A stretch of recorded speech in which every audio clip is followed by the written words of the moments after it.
नमस्कार दोस्तों। हम देख रहे थे RPSC second grade paper fest GK paper के लिए भारत का भूगोल।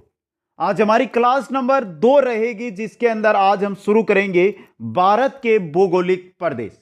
और आज की क्लास के अंदर हम देखेंगे पहला भौगोलिक प्रदेश उत्तर का हिमालय पर्वतीय प्रदेश के बारे में। संपूर्ण चर्चा आज की क्लास में होगी, बस आप अंत तक मेरे साथ बने रहें। और जिन साथियों ने अभी तक चैनल को सब्सक्राइब नहीं किया, चैनल को सब्सक्राइब, वीडियो को लाइक और शेयर जरूर कर दें। और जो भी साथी इन सभी जो हमारे यहां पे इतिहास विषय कंप्लीट हो चुका है, राजस्थान भूगोल हो चुका है, राजनीति विज्ञान कंप्लीट हो चुका है, विश्व भूगोल कंप्लीट हो चुका है, शिक्षा मनोविज्ञान हमारी चल रही है और साथ में चल रहा है भारत का भूगोल, इन सभी की पीडीएफ आपको मिल जाएगी कुचामन ऑनलाइन क्लासेज ऐप पर मित्रों, स्टोर के अंदर। तो ऐप को डाउनलोड करके स्टोर से आप पीडीएफ है हर एक टॉपिक की प्राप्त वहां पर कर सकते हैं। तो चलते हैं आज की क्लास की ओर, जल्दी से शेयर कर दे सभी मित्र। आज हम देखेंगे उत्तर का हिमालय पर्वतीय प्रदेश। उससे पहले बात करते हैं भारत के भौगोलिक प्रदेशों की। भारत के भौगोलिक प्रदेश, भारत के कुल क्षेत्रफल को मोटे तौर पर 3 भौगोलिक प्रदेशों में बांटा गया है। 3 की बात नहीं है, 5 भी होंगे।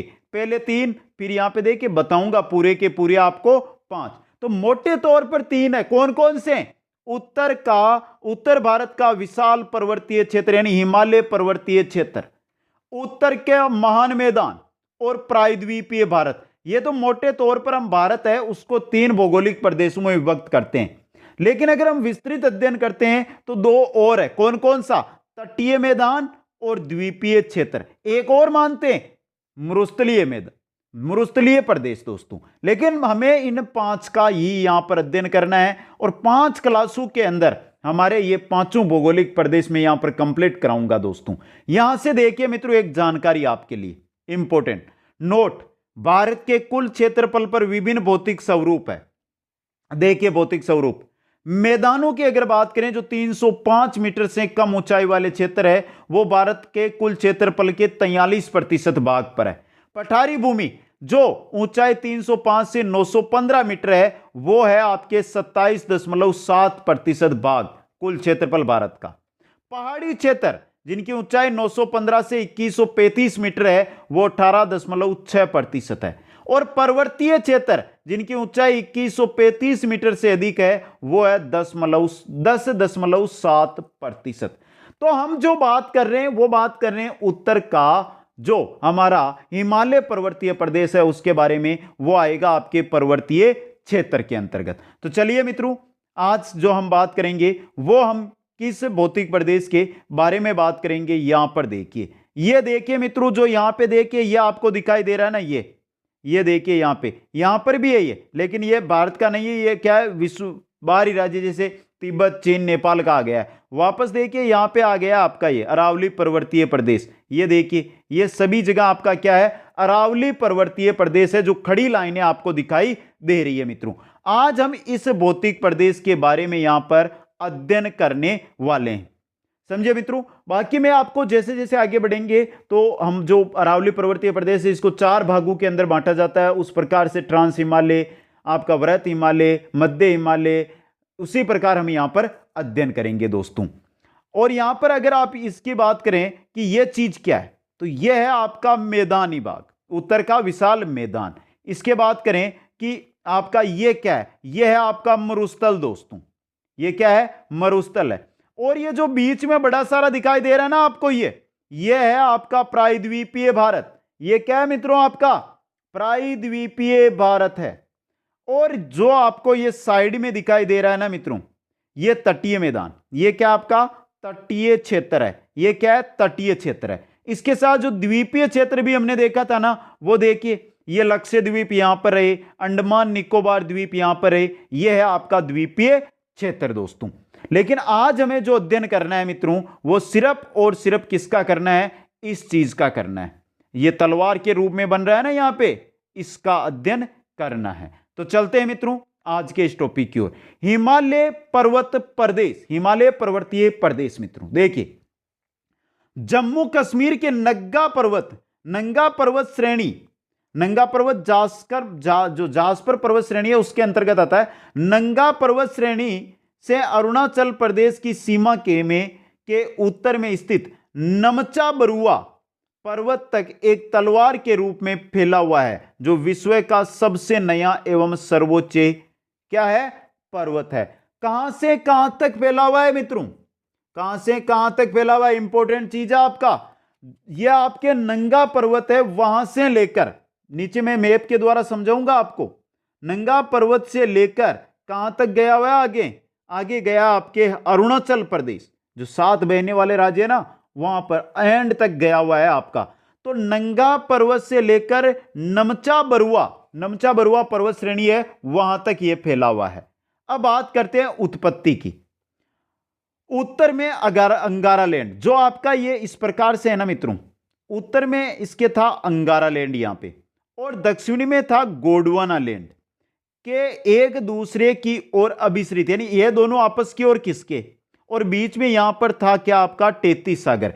जैसे ये एक दूसरे की इस ओर किसके, तो संपीड़न के कारण ये क्या हुआ, ऊपर की ओर उत्पन्न, यानी ऊपर की ओर चट्टानें निकल गई। तो देखिए, उत्तर में अंगारा लैंड व दक्षिण में गोंडवाना लैंड के एक दूसरे की ओर अभिसरित होने से 33 सागर के अवसादों में संपीड़नकारी बलों के प्रभाव से इसका क्या हुआ, इसकी उत्पत्ति हुई दोस्तों। लगभग 3.5 करोड़ वर्ष पूर्व हिमालय पर्वत जो हम देखते हैं, इसकी उत्पत्ति मानी जाती है।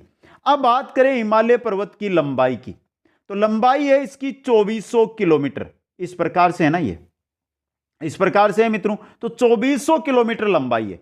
ऊंचाई, औसत ऊंचाई की अगर हम बात करें तो है 6000 मीटर, और अधिकतम इसकी ऊंचाई है वो है 8848 मीटर, माउंट एवरेस्ट जो नेपाल में स्थित है मित्रों। क्षेत्रफल है इसका 5 लाख वर्ग किलोमीटर। ये नहीं है कि आपका जो ये हिमालय भारत में तो बहुत कम है, नेपाल, तिब्बत, चीन, वहां पर देखने को मिलेगा दोस्तों।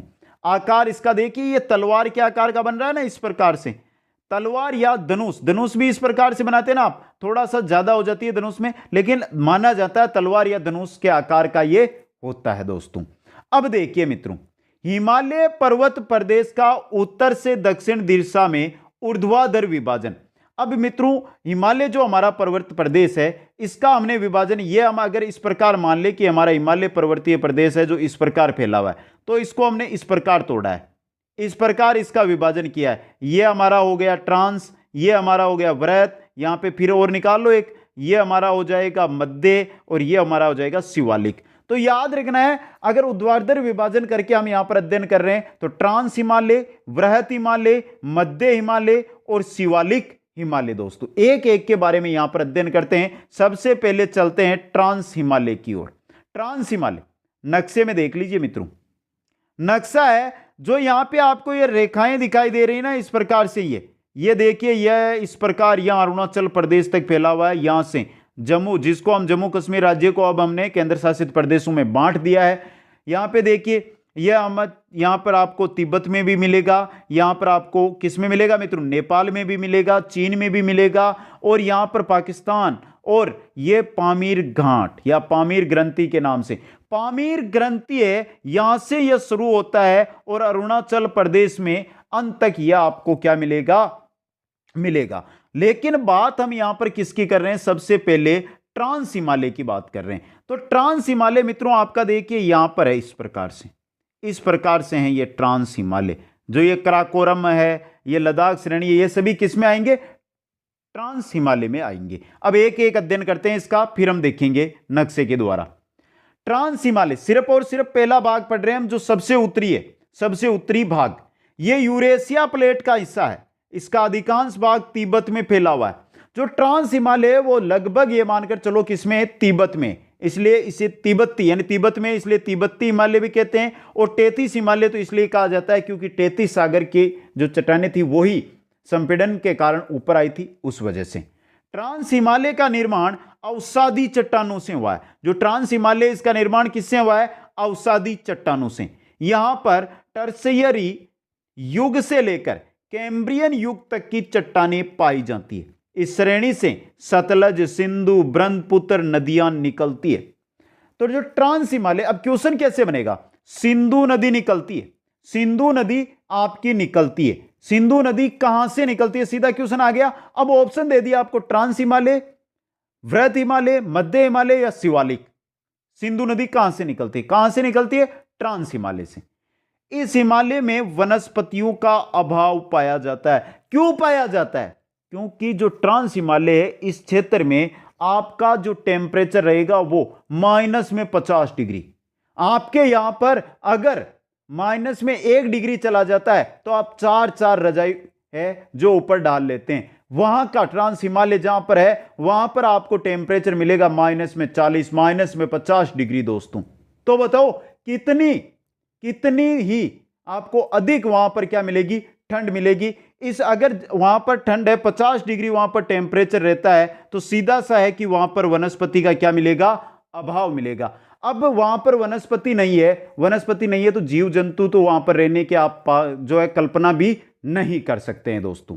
आगे देखिए, इसके अंतर्गत कराकोरम, लद्दाख, जास्पर व कैलाश पर्वत श्रेणियां आती है जिनका निर्माण हिमालय पर्वत से पहले हो चुका है। कराकोरम, लद्दाख, जास्पर और कैलाश ये पर्वत श्रेणियां हैं। जो ट्रांस हिमालय है उस पर पर्वत श्रेणियां हैं। ये कराकोरम पर्वत श्रेणी, लद्दाख पर्वत श्रेणी, जास्पर पर्वत श्रेणी, कैलाश पर्वत श्रेणी, ये वहां की पर्वत श्रेणियां हैं। और इनका जो हिमालय पर्वत का निर्माण हुआ उससे पहले ही आपकी इन जो पर्वत श्रेणियां हम 4 के यहां पे नाम लिए इनका निर्माण वहां पर हो चुका है। आगे चलिए मित्रों, कैलाश पर्वत श्रृंखलाएं तिब्बत में विस्तारित है। जो कैलाश पर्वत श्रृंखला है हां भारत में भी है लेकिन ज्यादातर ये कहां पर है?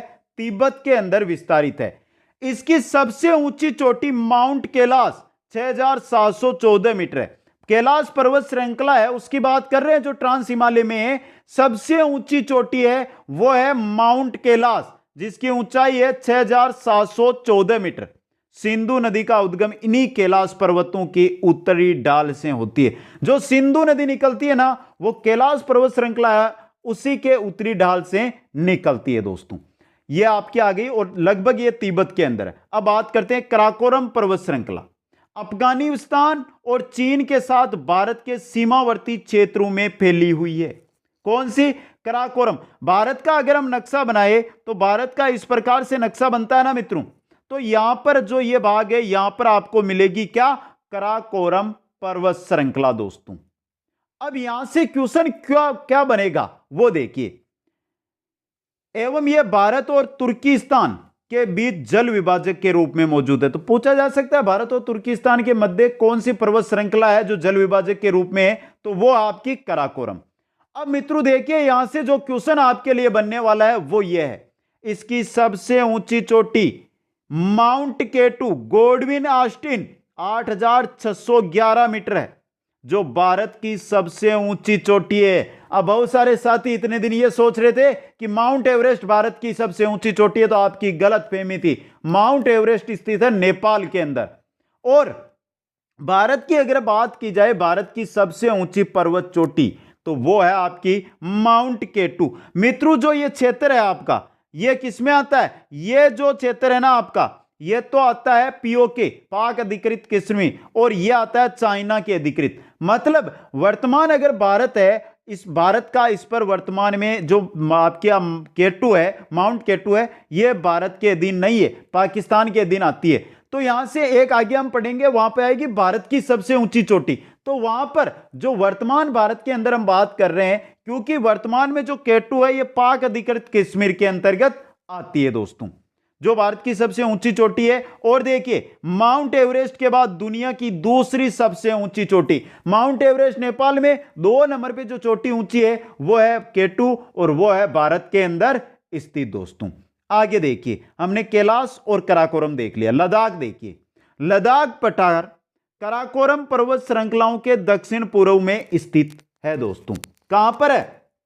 कहां पर है? जो हमारा हमने इस प्रकार नक्शा बनाया था भारत का तो यहां पर हमने देखा था हमारा कराकोरम पर्वत श्रृंखलाएं थी, यहां पर है आपकी लद्दाख पर्वत श्रृंखलाएं। देखिए मित्रों तो ये दक्षिण पूर्व में आ गया।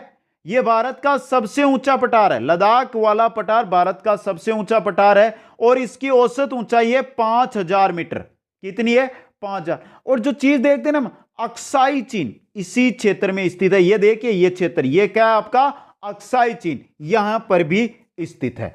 अब बात करते हैं ट्रांस हिमालय के प्रमुख ग्लेशियरों की। कौन कौन से ग्लेशियर है जो ट्रांस हिमालय में है? इस क्षेत्र में निम्न प्रमुख ग्लेशियर है। पहला है आपका सियाचिन। अब यहां से सियाचिन है मित्रों, ये बहुत इंपॉर्टेंट बन सकता है आपके लिए, क्वेश्चन आ सकता है सियाचिन से। कैसे आएगा वो देखिए, 72 किलोमीटर इसकी लंबाई है। अब क्वेश्चन देखिए, ध्रुवीय क्षेत्रों के बारे में विश्व का, ध्रुवीय क्षेत्रों के बाद में विश्व का सबसे लंबा हिमनद या ग्लेशियर, जो हमारे ध्रुवीय क्षेत्र है, जमे हुए क्षेत्र है, उनको छोड़ दिया जाए तो विश्व का सबसे लंबा ग्लेशियर या हिमनद है वो आपका है सियाचिन। अब देखिए, बाइफा व बालतारो, क्या है? बाइफा या बालतारो, यह भी ग्लेशियर है। यह 60 किलोमीटर लंबाई और शिकार घाटी के अंदर स्थित है। हिस्पार व बातुरा, ये 57 किलोमीटर से अधिक लंबाई वाले हैं और हुंजा घाटी के अंदर ये स्थित है दोस्तों। अब देखिए क्वेश्चन अब बनकर आएंगे आपके, देखिए, विश्व की सबसे बड़ी ढाल वाली चोटी राकापोसी चोटी, जो लद्दाख श्रेणी की सबसे ऊंची चोटी है, वो है आपके कहां पर है? वो आपके ट्रांस हिमालय में स्थित है। क्या क्वेश्चन बना है? सबसे बड़ी ढाल वाली चोटी है राकापोसी चोटी मित्रों, जो लद्दाख श्रेणी की सबसे ऊंची चोटी है। कौन सी? राकापोसी चोटी। नाम क्या है इसका?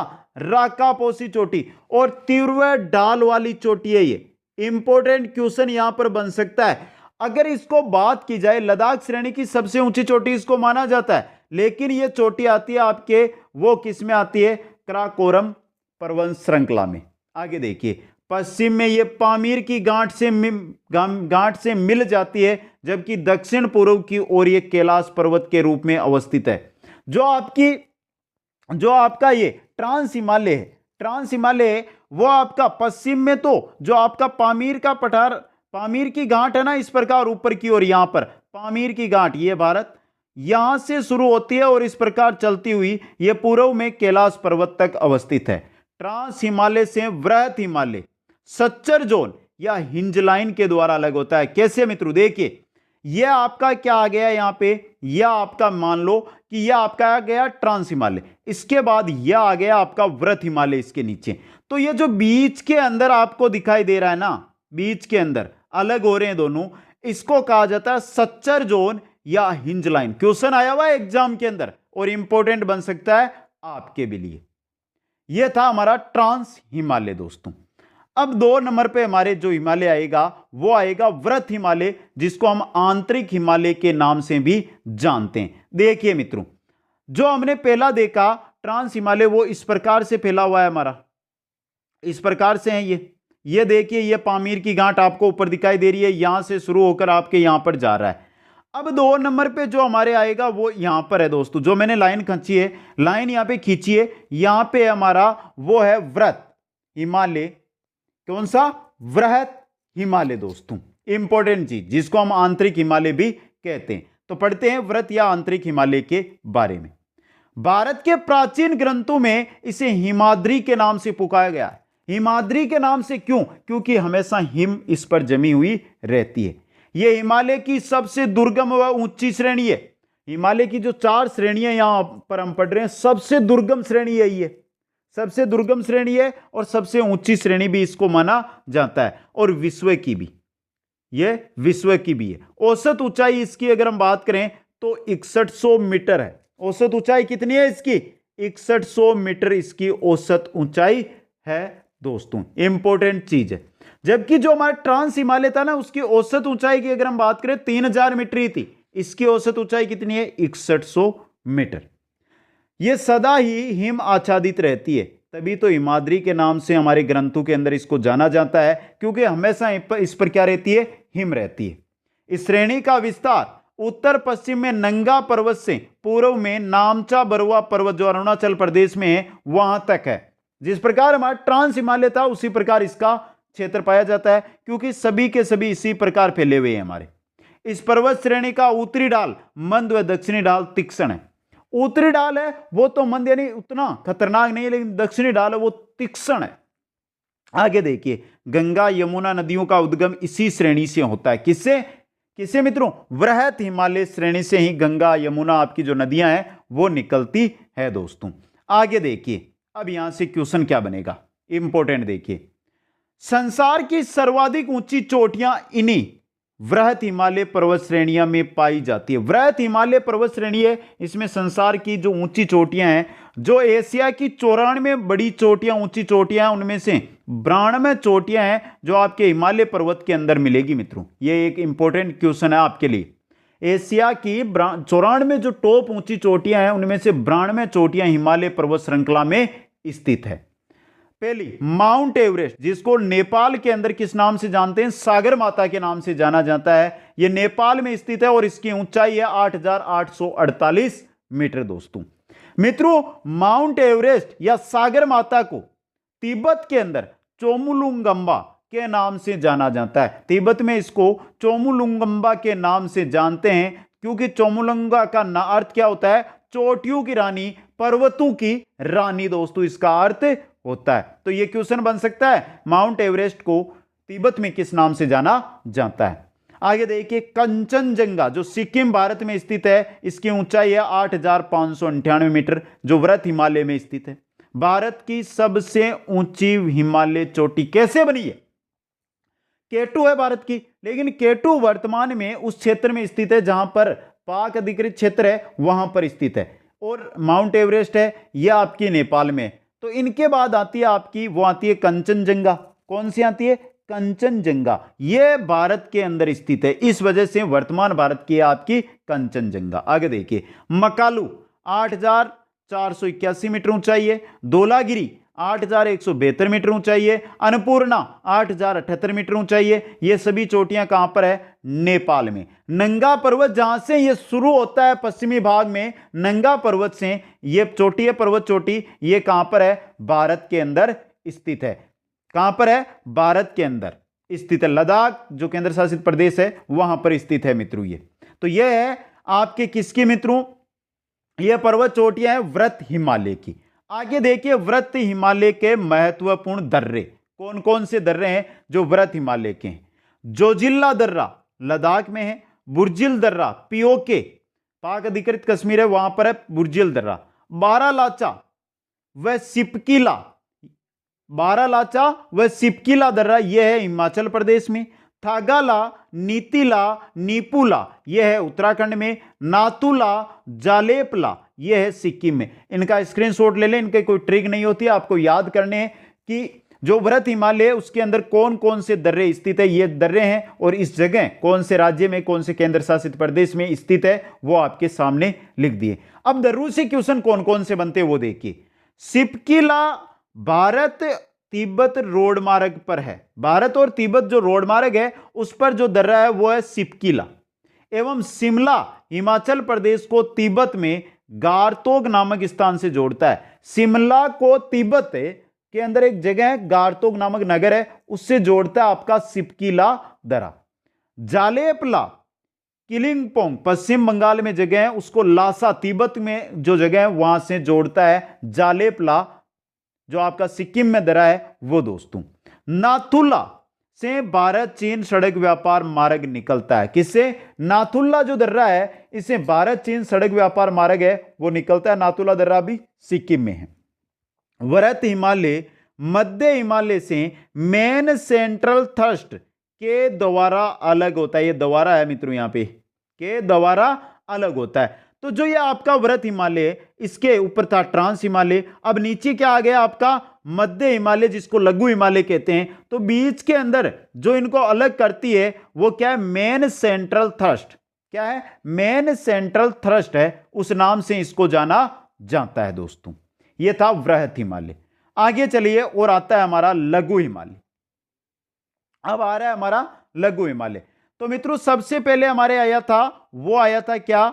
ट्रांस हिमालय, फिर आया था वृहत हिमालय। वृहत हिमालय के बाद अब आ रहा है हमारा मध्य हिमालय या लघु हिमालय, जिसको हम कहते हैं। यह है हमारा। अब देखिए इसके बारे में अध्ययन कर लेते हैं। यह पर्वत श्रेणियां वृहत हिमालय पर्वत श्रेणियों के दक्षिण में स्थित है। यह है आपका क्या है? वृहत। यह है आपका क्या है? लघु या मध्य हिमालय, जो किस दिशा में है? दक्षिण में। इनकी औसत ऊंचाई 3700 से 4500 मीटर है। बहुत जगह आपको 3500 3000 भी लिखी हुई मिलेगी, लेकिन ओरिजिनल देखी जाए तो 3700 से 45 मीटर, 3700 से 4500 मीटर इनकी औसत ऊंचाई है। एवं औसत चौड़ाई की अगर बात की जाए तो 60 से 80 किलोमीटर, कहीं पर 60 है कहीं पर 80 इनकी औसत चौड़ाई है। पीर पंजाल श्रेणी इसका पश्चिमी विस्तार है। पश्चिम के अंदर, पश्चिम में जो आपका लघु हिमालय है वो पीर पंजाल श्रेणी से निकलता है। कहां से? पीर पंजाल श्रेणी से। यहीं पर पीर पंजाल व बनिहाल दर्रे स्थित है। पीर पंजाल और बनिहाल दर्रे हैं वो कहां पर? आपके पीर पंजाल श्रेणी। और पीर पंजाल श्रेणी के किसमें? लघु हिमालय के अंदर। बनिहाल दर्रा ही जम्मू को कश्मीर से जोड़ता, जम्मू को कश्मीर में जोड़ने वाला दर्रा बनिहाल दर्रा ही है। तो इसका लघु हिमालय का जो पश्चिमी पर्वत है वो है पीर पंजाल पर्वत श्रेणी। दोस्तों आगे देखिए, इन पर्वत श्रेणियों में जो आपका लघु हिमालय इसके अंदर कौन कौन सी है? पीर पंजाल है, धौलाधार है, मंसूरी है, कुमाऊं है, नागटिबा है, महाभारत है। ये महाभारत आपकी कहां पर है? नेपाल में। ये सभी है जो लघु हिमालय की पर्वत श्रेणियां है। दोस्तों आगे देखिए,